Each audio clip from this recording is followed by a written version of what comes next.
Good morning, everyone. Welcome to the Vepsi Talk, Purchase with Purpose, the importance of storytelling for sustainable retail. My name is Aline van Louts-Courdenay. I'm co-founder of Vepsi Marketplace and Impact Ambassador Program. We're very glad to have a great panel here, and I'm giving over to Kerry Bannigan from Conscious Fashion Campaign, who's going to do the moderation of this talk. Thank you. Thank you. Good morning, everybody. Thanks for joining us. I hope you all had fun at the after party last night.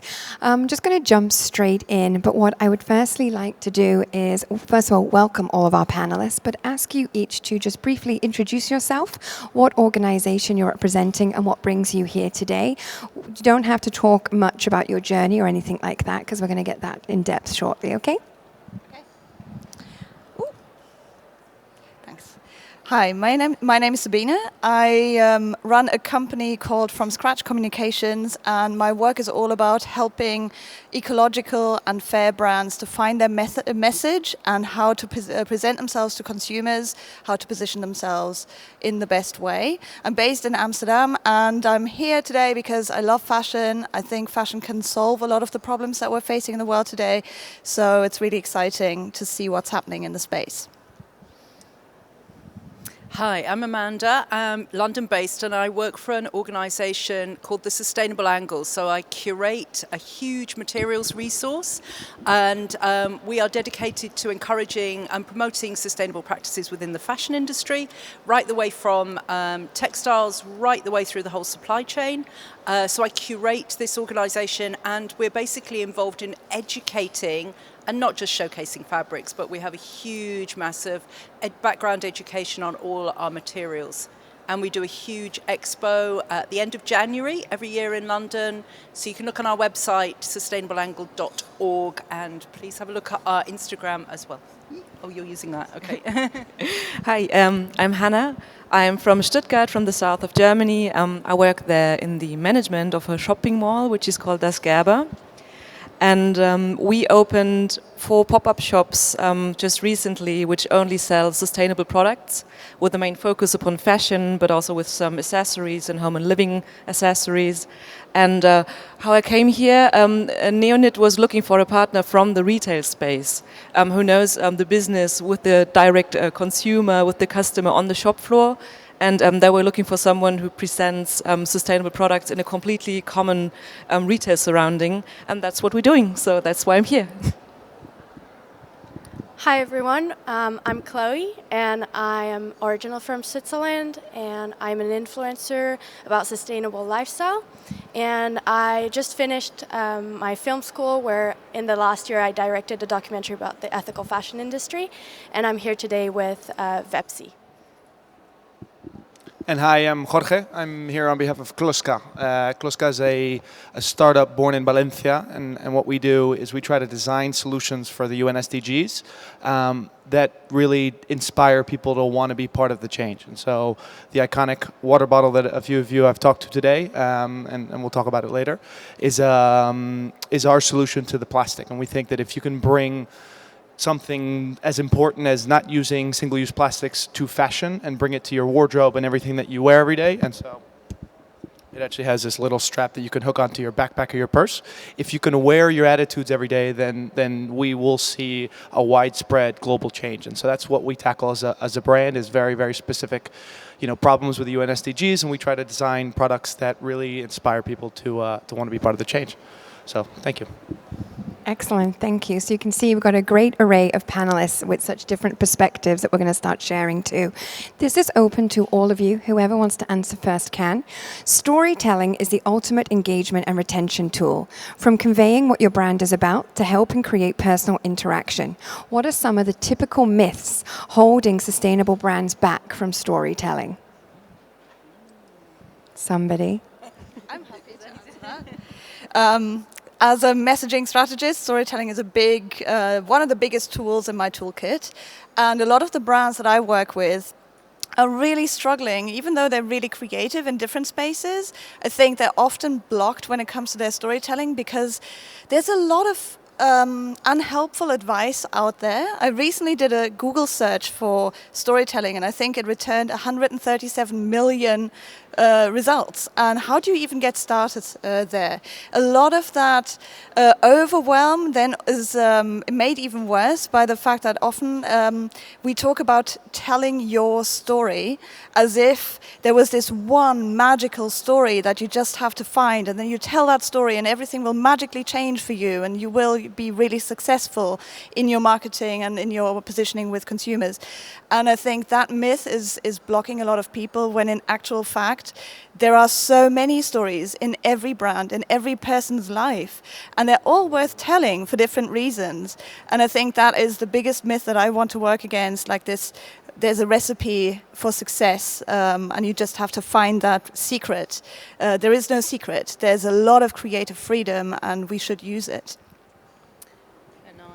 Up. So actually, sort of from our perspective at Sustainable Angle, storytelling is really important because the whole idea of what the word sustainability means is massively complex, and I don't know whether you've actually trying to just put that across really with clarity and transparency is a really difficult nut to crack.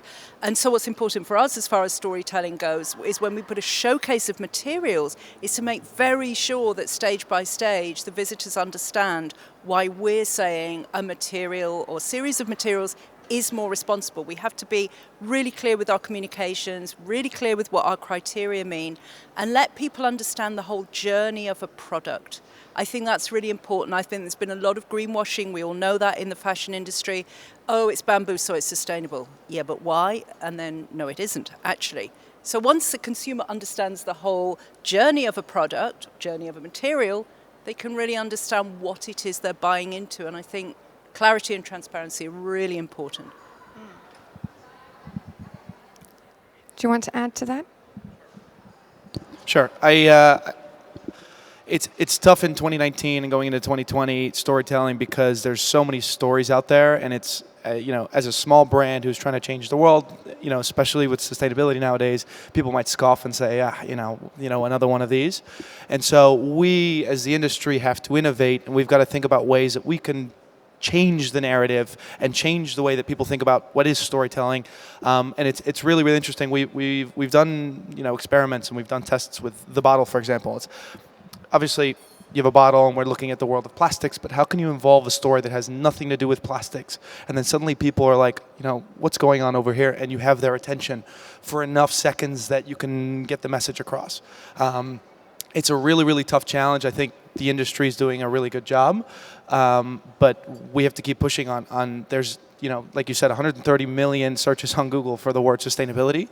That's a lot of different people trying to tell their story. So how can we, the people who want to tell the stories to make sure that we have an earth in 30, 50 years that our kids will see and their kids will see, how can we change the narrative to make it interesting, to make people want to care and want to be part of the change?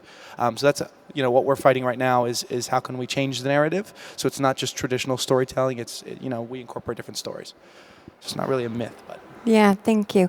And I just want to actually bring it back to you, Sabine, a second and go a little bit more in depth from something you just touched on. What kind of stories can sustainable brands share, or give us some examples on how they could take some steps to start changing the industry?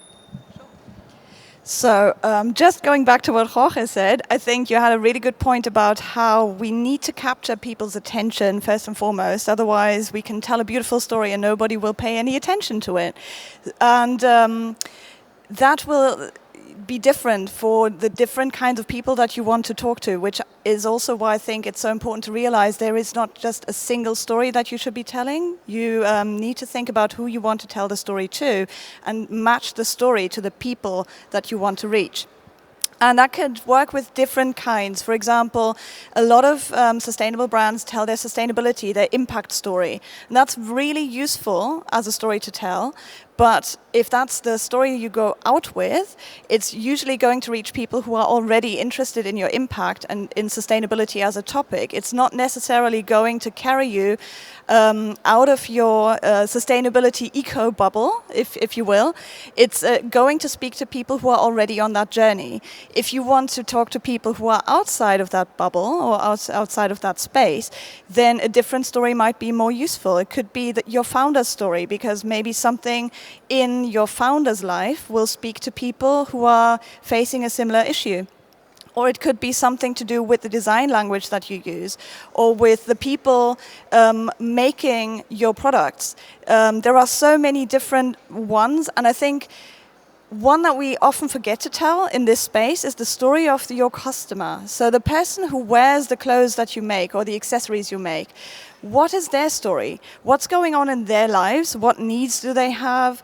And how can you and your products help them have a better lifestyle and enjoy life more, and maybe even solve some problems? You know, a lot of the fabrics that we use now have properties that really help solve problems, even for the personal wearer. So I would encourage you to look for those stories too.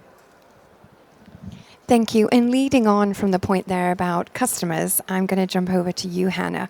With your recently launched sustainable pop-up retails, I would like you to talk to us about what is the Das Gerber experience to influence the consumer buying decision, because storytelling leads into the physical experience now. So it was a big challenge for us. It started even at how do we name the entire project, because we didn't want to use words as green or ecological, because it's just being used so much, and because of greenwashing and everything. Also, just as the sustainable floor or something would also be a bit too much.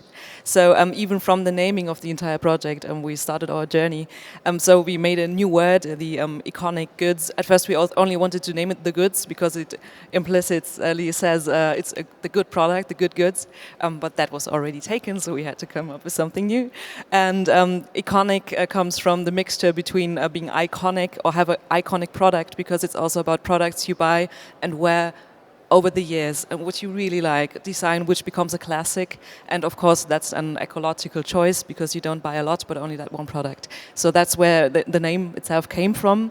And how to bring our message or the message of the brands, how to bundle them into a few words, that was a big challenge for us. And we chose to work with different claims, which should not seem to be like from an authority with the raising finger, buy this product because it's better than a different product, but to highlight the positivity and the fun part of it. And also just to raise awareness that you are able to make a different choice when you come to buying your products. So we came up with different claims which we use in our communication all over the entire building.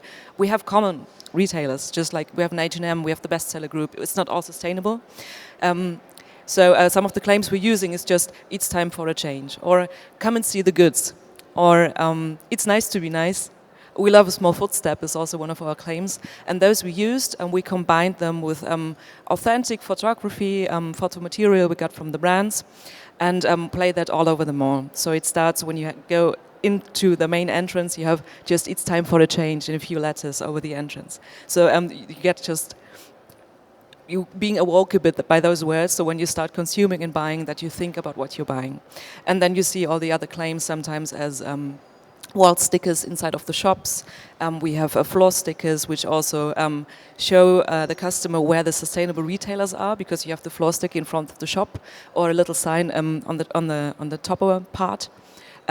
So it's not like really heavy and really highlighting, but more we integrate it into the design of the mall, and I just worked with minimal design and strong claims and strong photography. Wonderful, thank you. Chloe, I just want to step over to you. Now, as an influencer, how do you communicate responsibly to support impact brands and expanding their storytelling through your network? So for me, I think it's really important to share my experience. I feel like what you said earlier, people really like to see what the customers think and what they like about the products, and that's kind of my job. I'm a sort of intermediate between the brands and the customers to really show, okay, what it is like to really wear this and what it feels like. Is it nice? What is it good for? And share the good parts about it, and really encourage my audience to go towards more sustainable and conscious choices, and also to not like do activism about this topic, but through sharing my experience trying these items instead of really pointing out at people and eco-shaming people for not being perfect. I think it's about sharing a good message and being the best version that you can, and encouraging the younger generation to have a better impact in the future. So I think that's really important. And also really educating them about the new materials that are being used. If I present a product that's made out of tencel, a lot of people still have no idea what it is. So really educating them about what it is and what it is good for, and talking about circular economy and these things. So yeah, that's what I do. Yeah, excellent. Thank you. Jorge, I want to move over. First of all, congratulations on what you've been doing. Thank you. We were just at Cannes Lions, and everybody had your bottle at the house. So we were doing the SDG Media Zone with the United Nations. Thank you.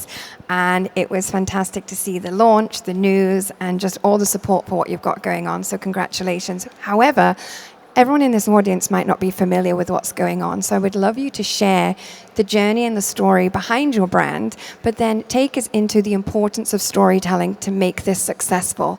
You speak my language, talking about the UN SDGs. For those that are not familiar, that's the Sustainable Development Goals, which is a framework that was launched by the United Nations in hopes of 2030 that will have a much fairer and sustainable future for all, and all working together to ensure that nobody is left behind. And so I would love you to take us on your journey, the why, what is happening, the support that you've gained, but most importantly, the strength of the storytelling to really make this a success for the consumer experience. So a really easy question. Got it. I'll quickly maybe overview the brand, how we started, why we do what we do, and then I can go into the importance of storytelling. Closca was a concept company founded in 2013, and it was the Carlos, my partner and the founder. He had a reflection, and he basically said, "There's only a few companies in the world, but they stand out because they don't try and sell a product or a service, right? So they're not a shoe company like Nike might be, or they're not a phone company like maybe Apple or Samsung would be, but they're more of an attitudes company. So what they do is they try to understand who the person is before they even try to sell you anything."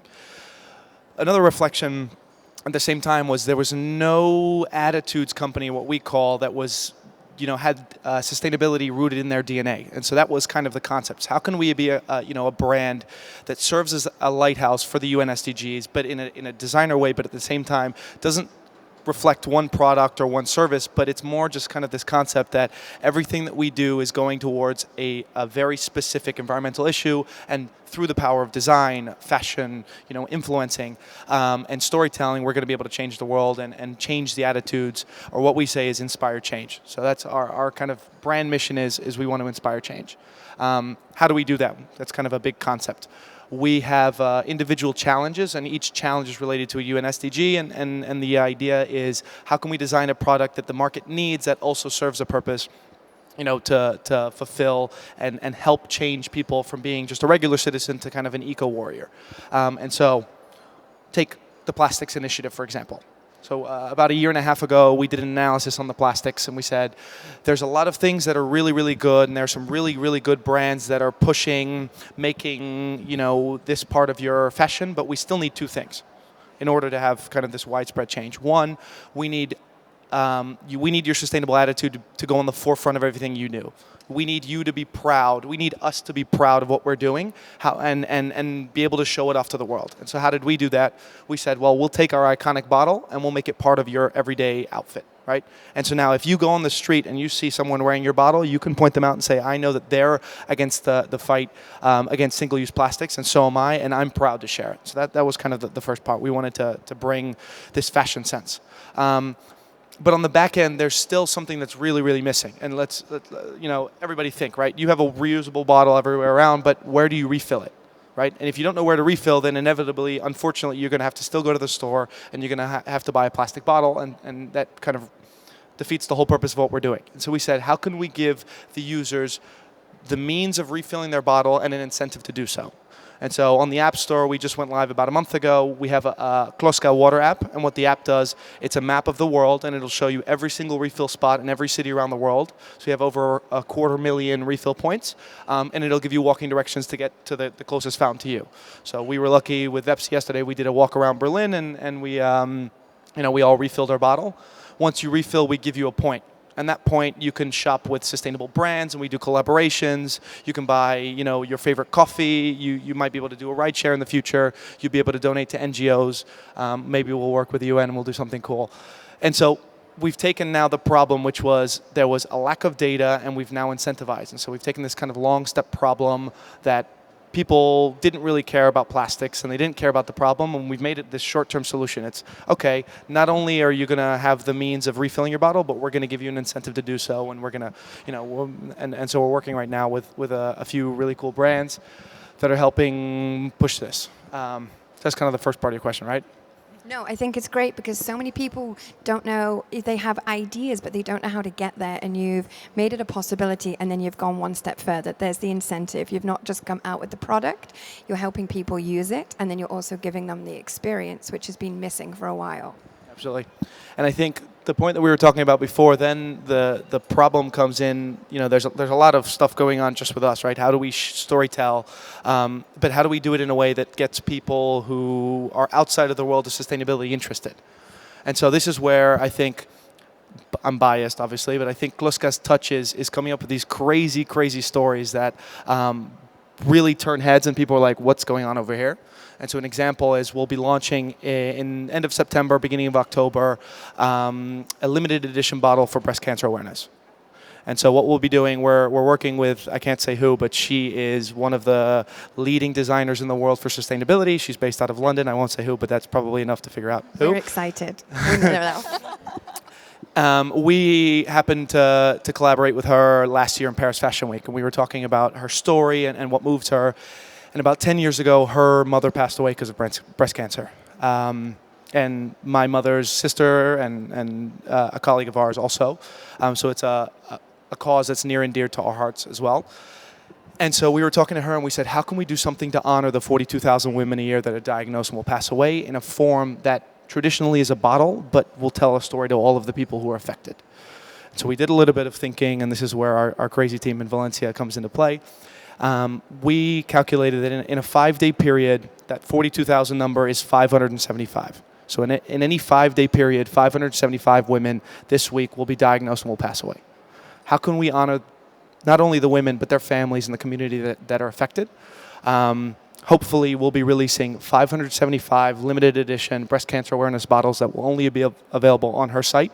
If you're lucky enough to buy one, you can dedicate it to whoever is most important to you, and it'll be laser engraved on the inside of the strap. So it'll say, this is bottle 001, and it's dedicated to whoever is most important to you in the cause. And so we think through a campaign like that, which makes me emotional, we're no longer focusing on the plastics problem, right? And it's no longer about just plastic. It's involving this whole other world that may not even care, but suddenly is turning around and saying, wow, there's something going on over here. So if we can implement that kind of model and bring stories that are so far out there and so like, how are we doing this into the world of what we're doing here with this industry, then we're really, really going to change the way that the fashion industry works, and we'll be able to eventually make sure that our kids and their kids and their kids have a world that we can live in. So. Brilliant, thank you. Amanda, I actually want to bring it back to you. Continuing on that point, can you talk to us from your perspective, again, very different part of the industry and what's going on, but how storytelling can improve business for those that do it right?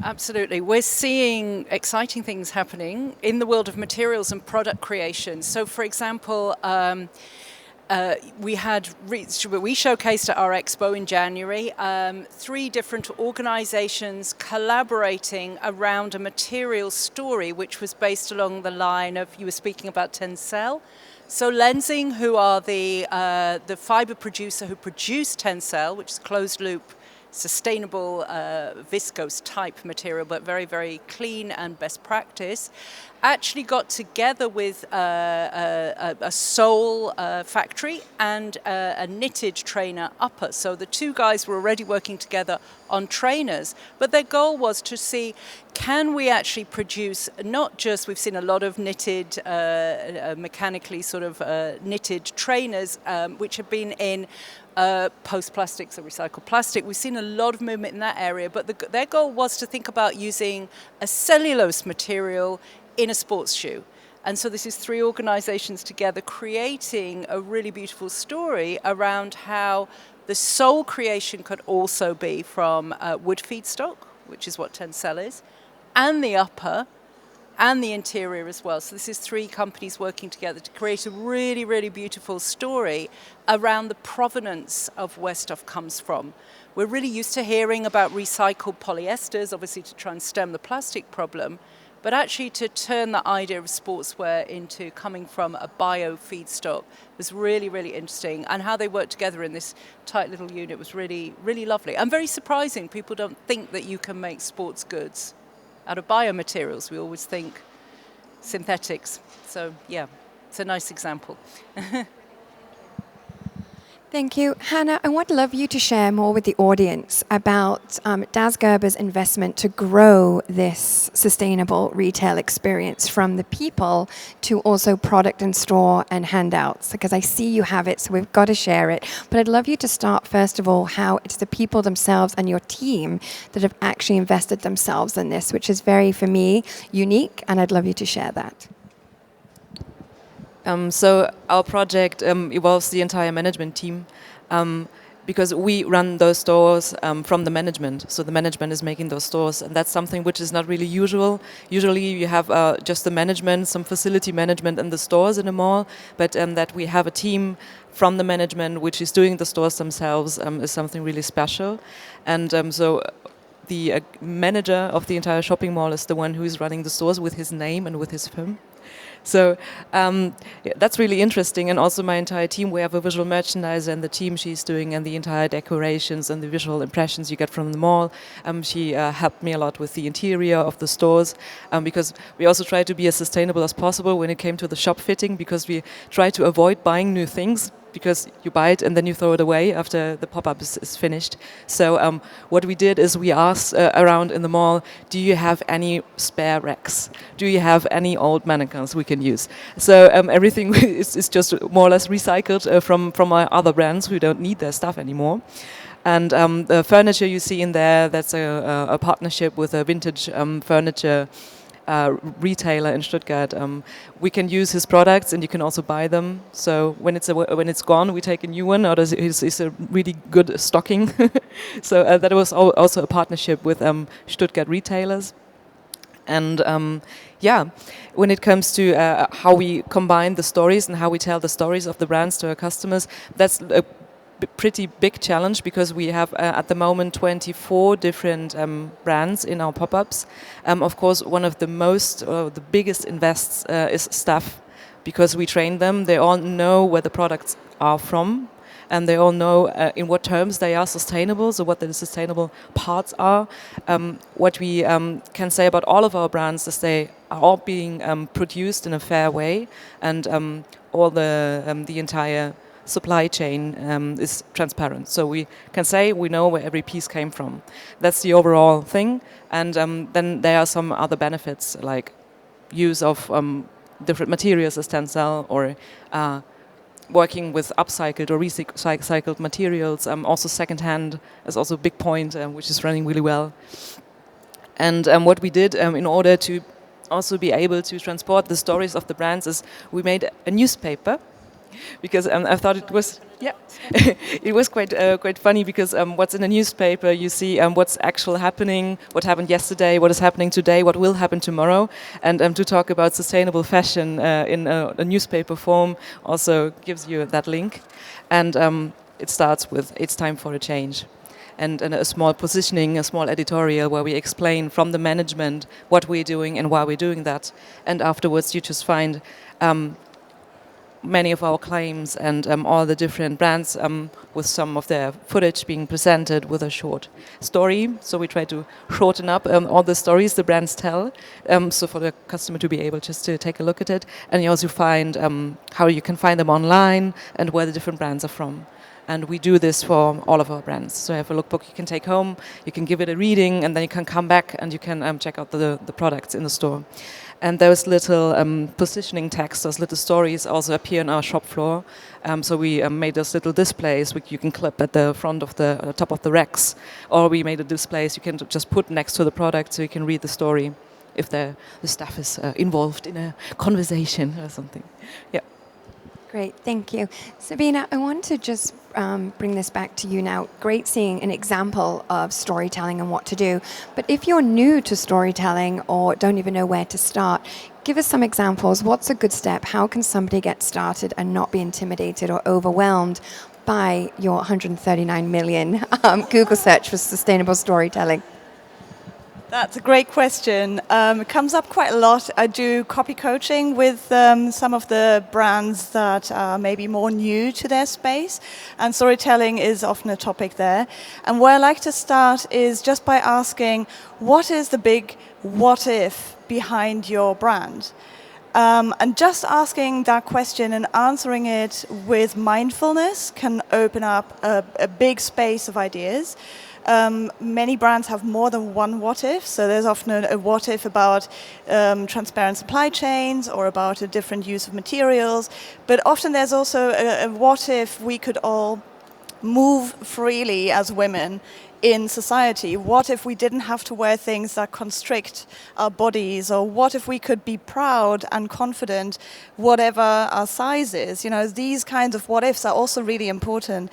And I would encourage you, if you're new to this, to just write down all the what ifs that come to mind. If you've got a team, then do it as a team. It can really enhance your relationships as a brand with everybody in the same room. And then from there on,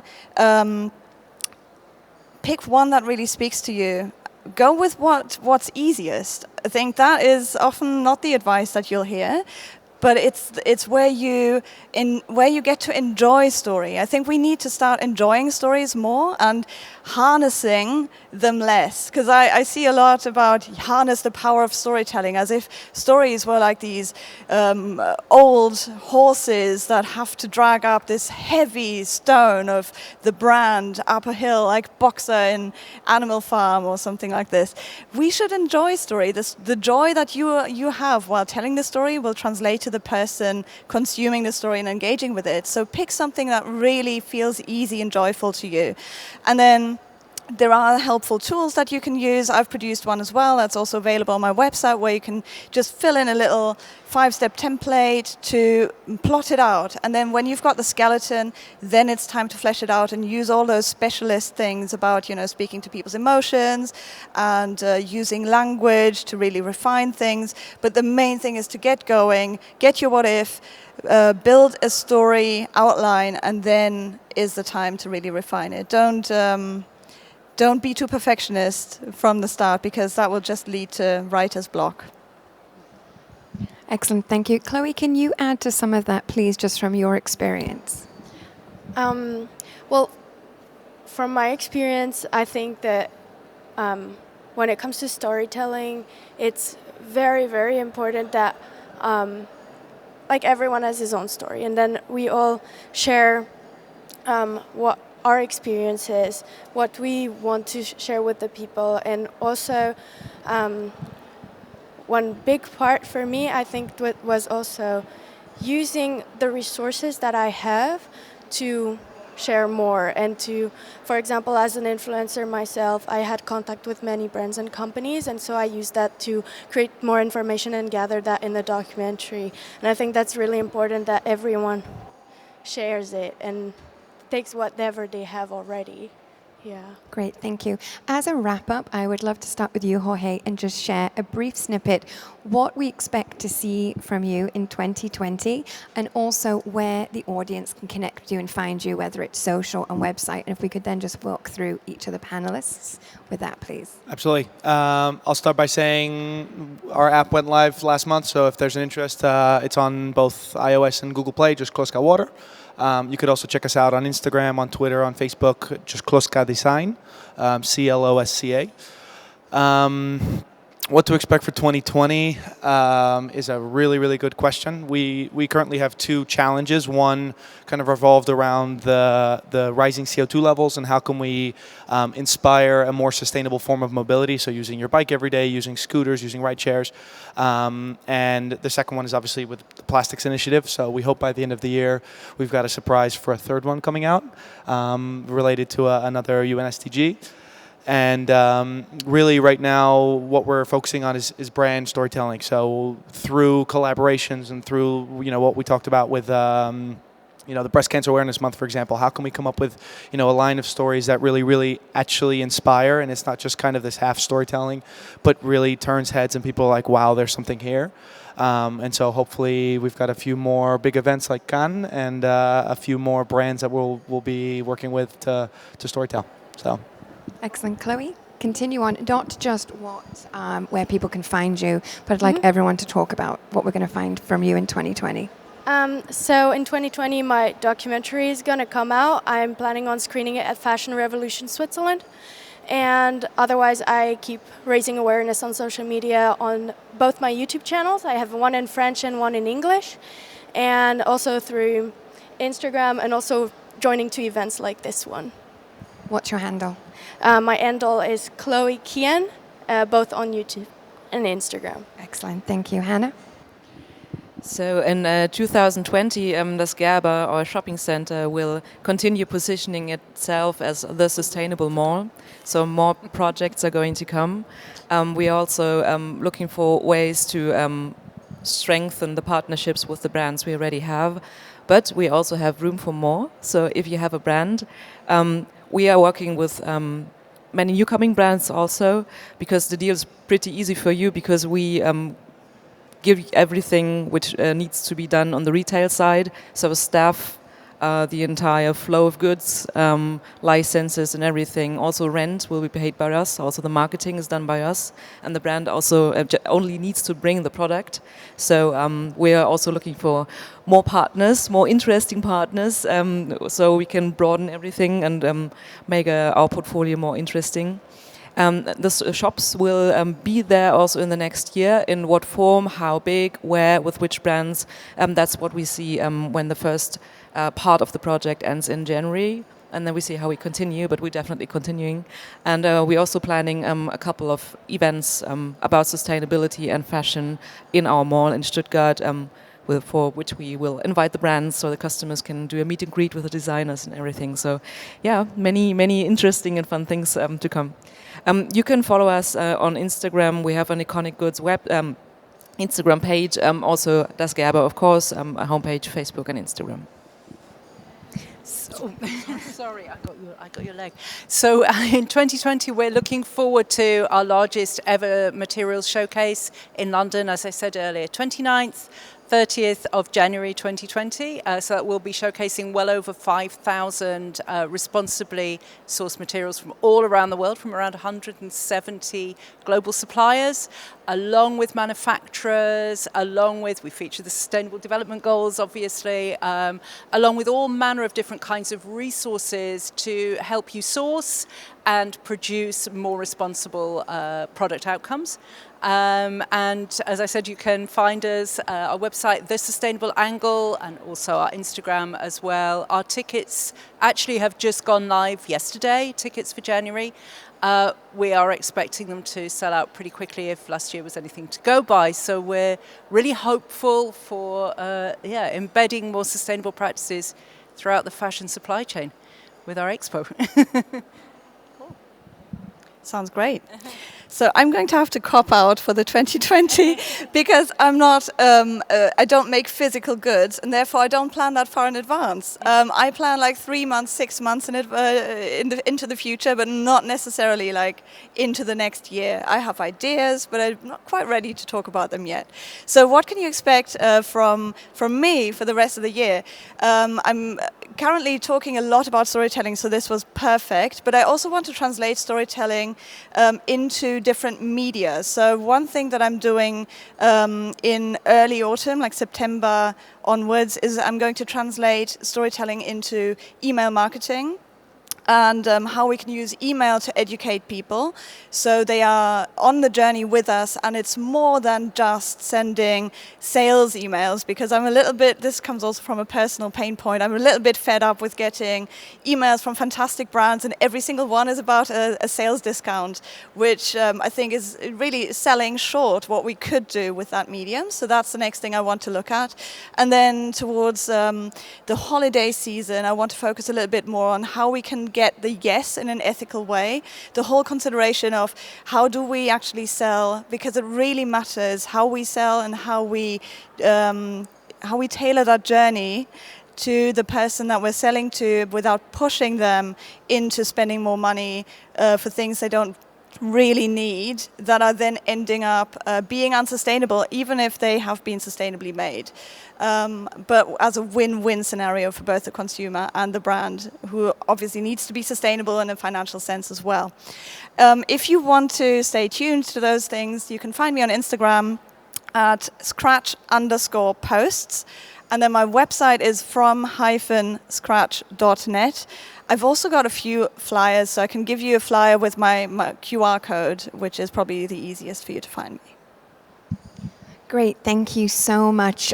Please make sure to connect with everybody one-on-one after this. Also, I'd like to share, I'm with the Conscious Fashion campaign, which is a call to action for retail media and influence to commit to the United Nations Sustainable Goals and coming together on what we can achieve together through our own business resources and integrating them very naturally and seamlessly into your business DNA, because the smallest step from all of us in the industry is literally going to change and save the world and the people here helping us be where we are today. We are one floor under this. I can't remember the number, so I apologize, but you can't miss us. We're a huge backdrop. We would love to meet you all, learn about all your businesses, come and pledge and tell us what you need and how we can support you more in everything that you're doing. So please put your hands together, thank this incredible panel, and please connect and collaborate. Thank you.